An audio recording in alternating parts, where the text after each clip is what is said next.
Here we have a bit of an update on the story that took place in Arizona, where one student fatally attacked another student inside the school. We have a politician interjecting themselves and doing something very, very questionable. Let's check this out. Daughter are being accused of trying to sneak a box cutter into Maryvale High just days after that fatal stabbing. We have a politician and their daughter attempting to sneak a box cutter inside of the school. Mind you, the community they're still dealing with the fallout from this. There were students who witnessed what happened. Were apparently, at least they say, they were trying to test school security to see how those metal detectors were activated, whether they worked on a smaller object. The two women are also, it turns out, on a Valley School Board. Fox 10's Lauren Clark joins us live now with the latest developments.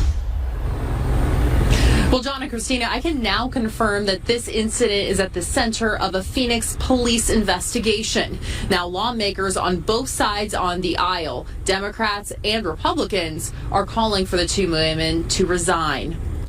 Well, there you have it. Politicians from both major political parties can agree to this. I mean, we're talking just days after this happened. And this politician brings her daughter along to do this, and they also serve on the school board. I am outraged. I'm upset. I'm disappointed. The scalding criticism keeps pouring in for State Representative Lydia Hernandez, the governing board president of the Cartwright Elementary School District, accused of intentionally bringing a weapon into Maryville High. The Phoenix... I mean, listen to that. School board member intentionally brings weapon into school. Union High School District says it happened Monday. Lydia and her daughter, fellow Cartwright board member Cassandra Hernandez, arrived on campus. Maryville is not within the district the two represent, and neither have children on campus. Per the district, Cassandra went through a metal detector with a box cutter as Lydia was filming the interaction with her phone. And you see, there we have it. Got to get some content out there. These two have nothing to do with this district. Nothing to do with the district, but we got to get some content out there. Let's go ahead and do this and scare the community once again. When the box cutter was discovered, Lydia reportedly told staff she was testing the detectors. The incident happening days after a fatal stabbing at the school, as community members are asking how the alleged murder weapon, a 4-inch pocket knife, made it on campus despite the presence of metal detectors.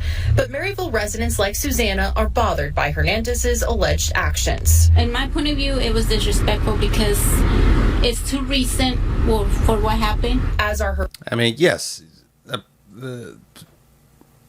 She's absolutely correct. Like this, we're talking days after this happened. This community doesn't need that. Fellow lawmakers and officials who are speaking out. I honestly and strongly believe that Lydia should step down. Her and her daughter had no good intentions on doing this. This was about them. This was not about the families. This entire charade that Lydia Hernandez put on at the school distracts from the real work that has to be done to reassure families and keep the community safe. Superintendent of Arizona Schools Tom Horn also releasing a statement calling the action, quote, unbelievably insensitive to the trauma that was inflicted on the students, teachers, and staff. And I think that quote right there, that's spot on. It is insensitive to the trauma that was inflicted on everyone, because even if they didn't lay eyes on it, it happened in their school, in their community. So it's going to affect them. Now, days later, you have another story about a weapon at this school.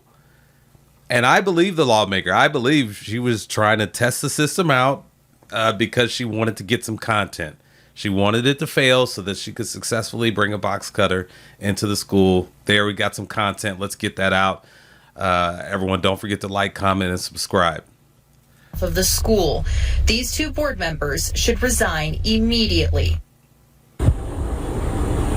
And Lydia, who is a Democrat, is getting calls of resigning from both Republicans and Democrats alike. And we actually were able to speak to Lydia yesterday, and she said everything the school district said were lies. We tried to reach out to her again today to explain a little bit of what happened from her point of view. We tried calling, texting, and even reaching out to an address where she was listed. None of those attempts were successful. Reporting live. So I can imagine that she's getting destroyed on social media, email, whatever. And so, yeah, this person and her daughter, they're probably going to have to go into hiding for a while because, yeah, social media they'll get a hold of her and they'll let her know. And she will regret it if she doesn't already. She will regret her decision to do that. So, unbelievable. I cannot believe that she did that.